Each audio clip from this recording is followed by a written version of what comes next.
well and good. Otherwise, due course of time, we'll learn it. All right. The first chapter, it is mentioning about the chemical equations. Now, for which one must understand, when do we say a chemical reaction has taken place? Simply one cannot say that, okay, I say this reaction has taken place. You shouldn't believe it. Any chemical reaction that takes place must be identified with our sensory organ. Understood it? What does it mean? Suppose like you take an apple, cut with the knife, leave the apple for some time, then that the color change in the apple takes place. You can see the color change. So we say some reaction has taken place. We have got sensory organs, touching, feeling, temperature, foul smell, evolution of gas, and all these things. Certain gases when released, you will be moving away from that place. So you say that what type of gas is coming. So that is what is. When LPG leaks, you get the smell, isn't it? So any chemical reaction that takes place must be identified with our sensory organ. Say for example, when pepper is burned, it releases a lot of heat. So evolution of heat, temperature, one can understand, okay, this reaction has taken place. So it is for us to understand what change has taken place from the original substance. Then what is a new substance? The new substance or the new chemical that is formed is different from that of the original one which you have taken it. You take an iron nail, leave it outside for a few days, few months, and when you come and check it out, we say, okay, this nail is rusted it. That means clean, white, shiny iron nail is getting converted into reddish brown. So what do we say that the color of the nail has changed? That means simply we say rusted. So chemical reaction has taken place. Copper utensils which we have it, if you don't polish it off, it develops a greenish coating. Due course of time. So when the new coating is formed, what do we say? Some new substance has taken place. So we must understand with our sensory organ. You touch it, suppose like certain chemical, certain things are added into water, you touch it, you feel hot, okay, the reaction has taken place. You feel cold, the reaction has taken place. Understood it clearly? Some gas is released, some color change take place, a new substance, some precipitates, etc., many things take place. And all these things must be studied with our sensory organ. Then we say the reaction has taken place. That is so simple. Clear? Now let us take what is a chemical equation. Equations. There are two types of equations. One is word equation.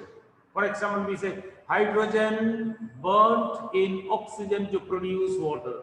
So we write hydrogen plus oxygen, one arrow you write, then we say gives water. That is, when we write the full sentence, that makes a word equation. Instead of that, we write H2 plus O2 gives H2O, and that becomes a chemical equation. Understood it? So there are advantage and disadvantage of both. So when a word equation is written, we cannot understand how much are the material we are taken and what are the products formed and the quality. Understood it? So therefore you write down what is a balanced chemical equation. A balanced chemical equation. Balanced chemical equation.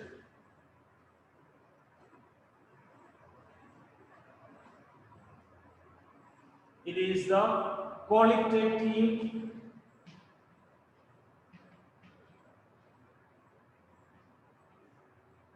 and quantitative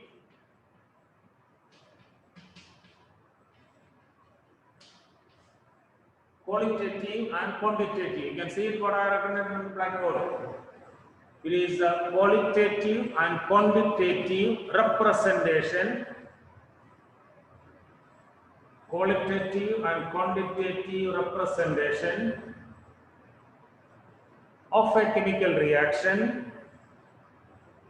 Qualitative and quantitative representation of a chemical reaction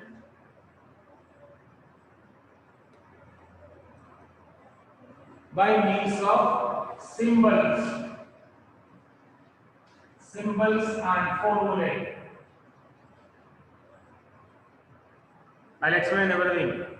It is a qualitative and quantitative representation of a chemical reaction by means of symbols and formulae. Written? Now, what is a symbol? We are studied in the lower classes. Symbols are used to represent elements. And what is a formula? Formula used to represent the molecular formula, that is of a compound, of a molecule. So when we write the chemical equation, it might be having symbols and formulae. Don't just think that only symbols are used or only formulae. So for example, sodium burns in oxygen to produce sodium oxide. So Na is symbol, element. Oxygen is molecule, formula. And we get Na2O, molecular formula. Understood? That is why it is written. It is using symbols and formulae. And the next one is a qualitative.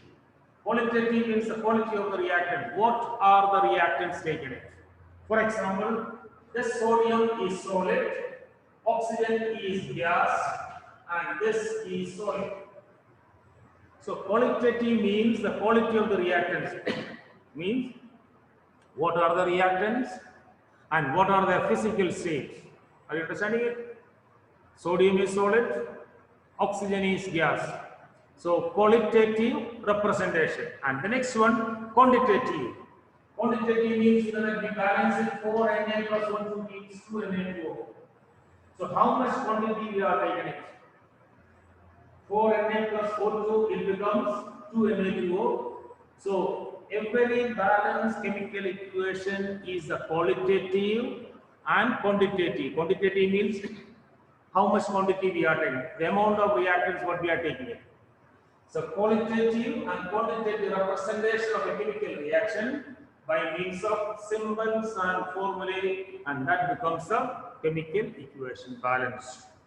Understood everybody? This is what is we are doing it, balanced chemical equation. You are studying in 9th standard the law of conservation of mass.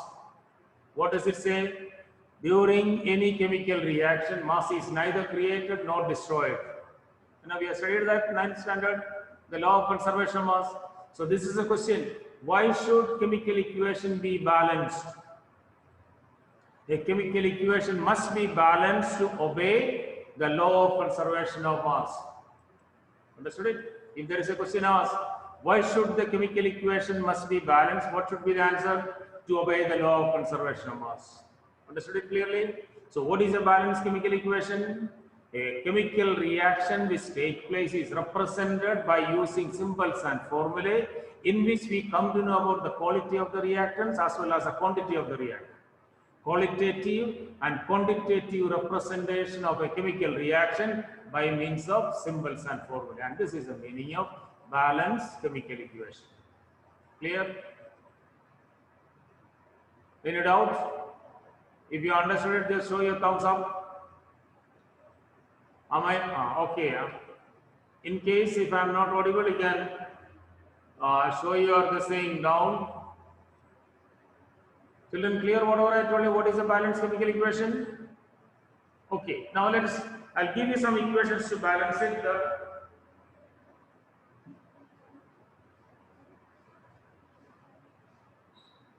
See, there is no hard and fast rule for balancing of the chemical equation. Balancing can be done by trial and error method. Understood it? Now, let's see. Methane burns in oxygen to produce carbon dioxide plus what?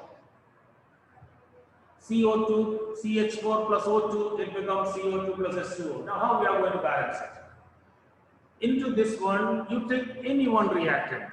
It's not necessary you learn the thing by heart, it is difficult. So you learn, take anything. This has got one carbon, one carbon, the product side is also one carbon. This has got 4 hydrogen, and this is having only 2 hydrogen. To make it 4, we multiply 2 in forward because it is H2O. Don't make it this way. You want to make hydrogen 4 means you cannot make the compound as H4O. That is wrong, isn't it? The molecular formula of water is what? H2O.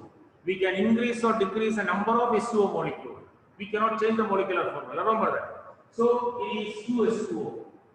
Now hydrogen has become, it is balanced. Carbon is balanced. Now how many oxygen are there? 2 over here and this 2. What is the meaning of 2s2o? 2s2o means S2O, S2O. This makes 2s2o. So total oxygen is 2. So 2 plus 2 4 and this is to be made, so the equation is balanced. Trial and error. You start any one and keep on changing it, adjusting it, and ultimately it will be getting balanced. Likewise, if asked in the board examination, complete and balance the equation, and most of the equations which they are going to give you for balancing will be very simple and easy. On the go you can do it. But by chance you find it little difficult in balancing it, don't take any tension, complete the equation, don't waste your time on to balancing it, and when you finish the complete paper, then come back and balance it. So on account of balancing the equation, one shouldn't waste your time. Have you understood what I mean? Read it, understand the question, answer it. If we can balance it on the go, well and good, and if you cannot do it, forget about it. Complete the paper, then you do it. Because why I am telling you, and if your chemical equation is right, and most 99.9% the teachers who are checking the paper will not see the balancing. They will give you. Understood it? For example, manganese dioxide. Go down. Manganese dioxide when reacted with concentrated hydrochloric acid. Manganese dioxide when reacted with concentrated hydrochloric acid. Manganese dioxide when reacted with concentrated hydrochloric acid produces manganese chloride, water and chlorine gas. Manganese dioxide when reacted with concentrated hydrochloric acid will release chlorine gas and forming manganese chloride and H2O. This is a word equation I have written it, and you have to make the chemical equation, and it is to be balanced. Now what has been mentioned, it is manganese dioxide. Remember, don't make the mistake of like this before also when I was checking it. Manganese is M with capital N. You all know that now? When an element is represented, first letter capital and the second letter should be small. So this is MnO2 plus concentrated HCl, and the products what I mentioned, it is manganese chloride, MnCl2 plus H2O plus chlorine. You all 9th class, you all studied how do you make the molecular formula? Crisscrossing the valencies, isn't it? And most of the valencies of the elements you are familiar.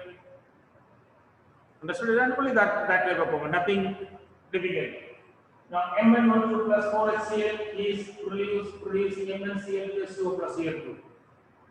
Now this is to be balanced. Alright? Now what we are going to do, take any one. Here one manganese is balanced. Oxygen, here it is only one oxygen is there. Here there are two oxygen, so we make it 2s2O here. Oxygen is balanced.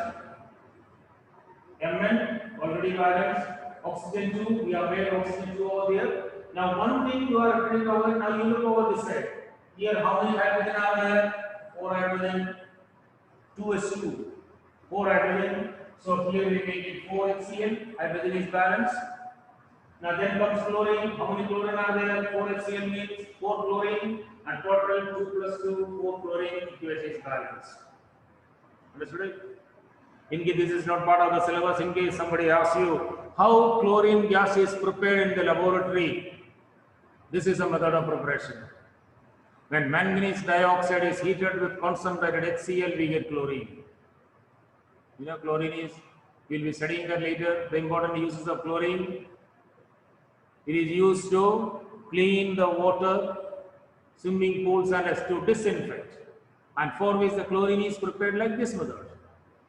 Manganese dioxide when reacted with concentrated HCl will be producing MnCl2 2s2 plus Cl2.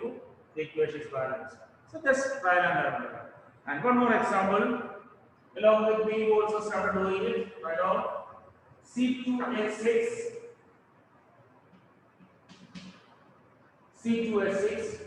when burnt in oxygen is producing carbon dioxide plus S2. C2H6 plus O2 becomes CO2 plus H2O. Written? Now, how we are going to balance it? How many carbons are here? 2. So you make it 2 over here. Carbon is balanced. Alright? Now, how many hydrogen are here? 6. So we make 3s2O here. So carbon is balanced, hydrogen is balanced. Now we can understand there are more, here only one oxygen and here there are more oxygen atoms. Count for the number of oxygen atoms. How many are there? 2 2s are 4 plus 3, 7 oxygen. Now do you get that? Are you all getting it? C2H6 plus O2, CO2 plus H2O. I started off with carbon, 2 carbon, 2 CO2, 6 hydrogen, 3 H2O. On the right side, when we see 2 2s are 4 plus 3, 7, and we want here we have 2 oxygen. So that 2 can be converted into 7 and be multiplied by 3.5. Isn't it? 3.5 under 2 means 7. Right? Now, what is, we cannot have half molecules. Do we have? We have only molecules. So we have O2. We don't have half molecules. So therefore, the entire equation you multiply by 2. Now what happens? 2 C2H6 plus 7 O2 becomes 2 2s are 4 CO2 plus 6 S2. Correct? Here it is up to you. You can do anything. Starting with one you fill it here, go to the other one, and just trial and error. And once or twice you do it, it will be automatically getting balanced. C2H6 plus 3.5 oxygen becomes 2 CO2 plus 3 H2O. To remove that half, we multiply the whole equation by 2. So therefore, 2 C2H6 plus 7 O2 gives 4 CO2 plus 6 H2O. Count it. How many hydrogen? 6 2s are 12. 6 2s are 12 hydrogen. How many oxygen? 7 2s are 14. 4 2s are 8 plus 6 14. How many carbon? 2 C2 4 carbon. Equation is balanced. Understood it? This is a method of balancing. I'll give you this. You try it home. Just do it. Write down C8H18. C8H18, this is a common molecular formula of petrol, is burnt in oxygen and it is giving out carbon dioxide plus H2O. The same situation what we are used, we can do it over here. C8H18 plus oxygen gives CO2 plus H2O and you try to balance it. You can do that balancing. Alright? So, number of oxygen molecules, you reduce it to half and etc. and then you change it. You try to do it, you will be getting it very simple. So, any chemical equation one can balance it easily, provided little concentrate you do it right. And what I mean, what I told you earlier, by chance, suppose this question is asked, petrol is burnt in air to produce carbon dioxide and water. Petrol molecule formula they are given. Is burnt in air to produce carbon dioxide and water, give the balance equation. So you can write down the chemical equation, C8H18 plus O2 becomes CO2 plus H2O. Equation is written. Balancing, if it takes much longer time, forget about that. Understood it? Don't waste time, 5-10 minutes, don't waste it, don't do that. And then easily you will be able to complete it. Understood? Now, another question is, You know, for 9th class you have studied Dalton's atomic theory. Alright? So what does it say? The matter is made up of very small indivisible particles called atoms.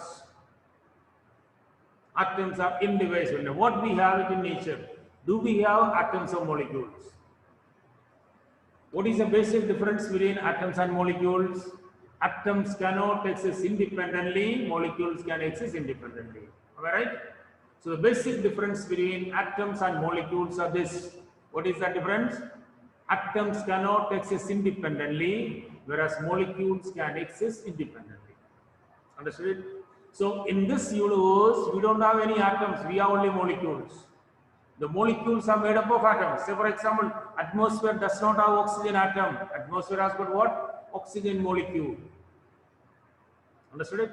If there was atmospheric oxygen atom, then that would have reacted it. Atoms are unstable.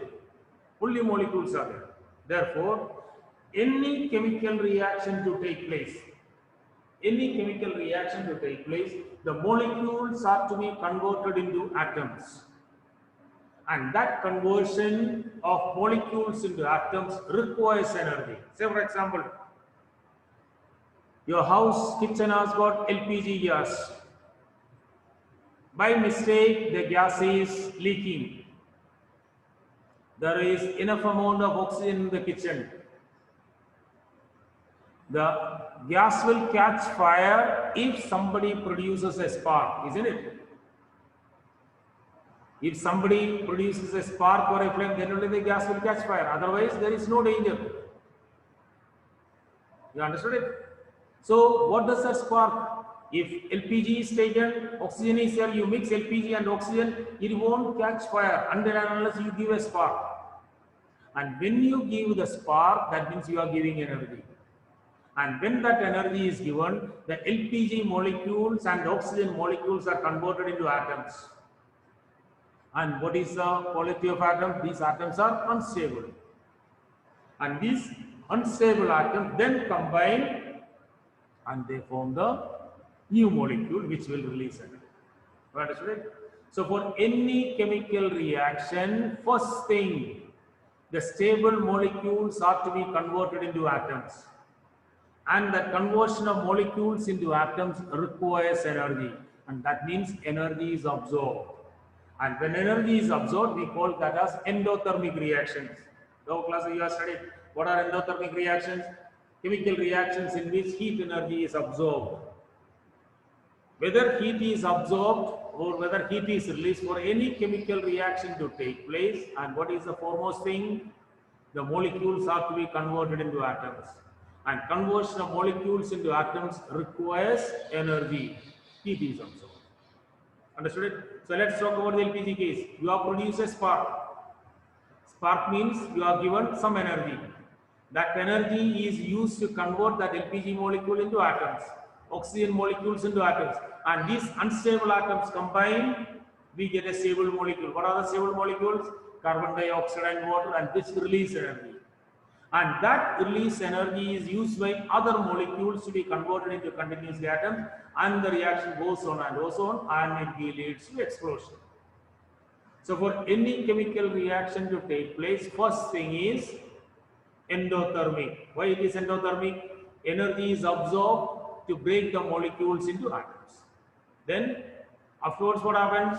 When a new bond is formed, when a new compound is formed, which will always release energy. For a chemical reaction, first thing, the molecules are to be converted into atoms, which requires energy. And the second thing, when a new compound is formed, new molecule is formed, that will release energy. Understood it? Now listen. The bond breaking, the molecules are to be converted into atoms. Let's say it absorbs 100 joules. And when a new compound is formed, that release 300 joules. So how much was absorbed? 100. Release 300.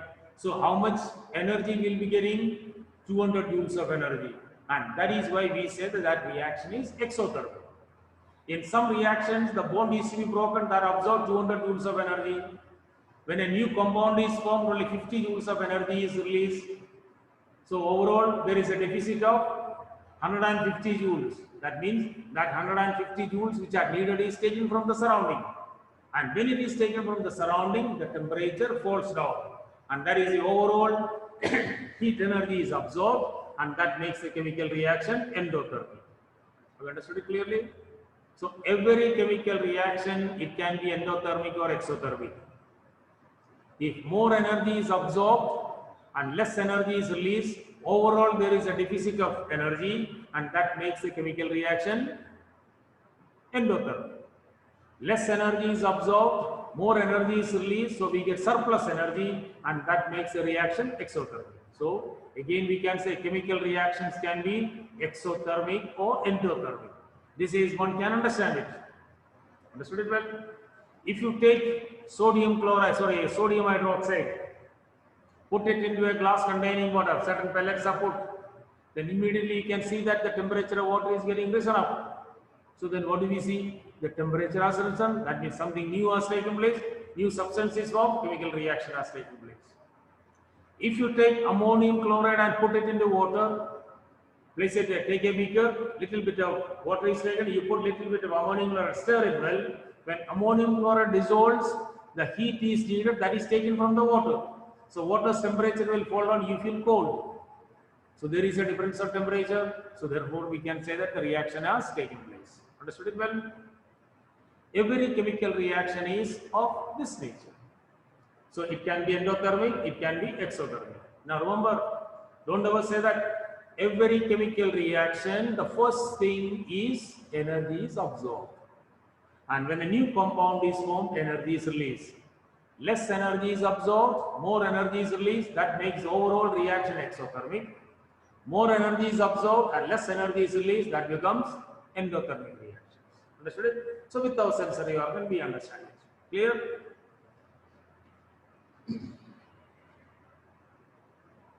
This is about the chemical reaction. Concept is clear? Qualitative and quantitative representation of a chemical. Remember, no, this one, what I mean to say, that refreshers, nothing is needed. You study only the NCERT book. Understood it? Every activities that are given, there is an activity given, potassium chloride and something else. When the reaction has taken place, we must understand it, what is going to take place. Color changes are there. So read the NCERT book, and the activities and everything you should know. And that is what is asked. Beyond that, nothing is asked as far as your 10th class is concerned. Those of you are going for, what I mean to say, that you are NBSc and etc., that is different. This is what I am talking is with your board examination. Understood it? NCERT book must be read. Every line, every activity, every exercise question you should know. Alright? So I am ending this one.